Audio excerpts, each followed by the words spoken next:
Balitang Metro. Upang masiguro ang pangmatagalang solusyon sa problema ng pagbaha sa Dagupan City, aktibong minomonitor ng pamahalaang lungsod ang pagpapatupad ng mga proyektong pang-infrastruktura na may kaugnayan sa flood control.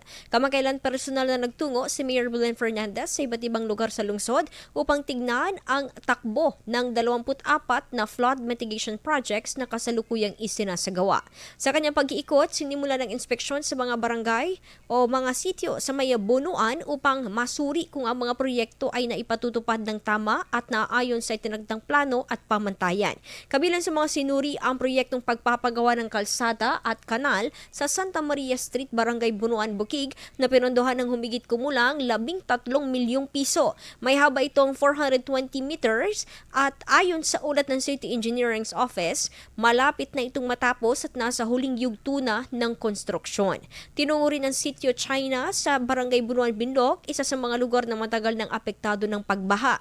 Patuloy doon ang mga gawain sa kalsada at drainage upang mapabuti ang daloy ng tubig at maiwasan ang pag-ipon ng baha tuwing masama ang panahon.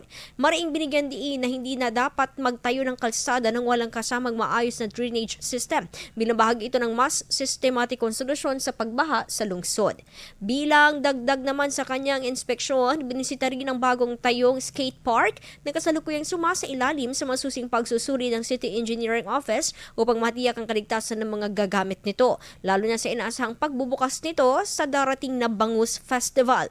Ayon sa pamahalang panglungsod, ang regular na pagbisita at pagsusuri sa mga proyekto ay bahagi ng kanilang paninindigan na tiyakin ang kalidad, kaligtasan at pakinabang ng bawat proyektong pinunduhan ng pamahalaan para sa kapakanan ng mga Dagupenyo.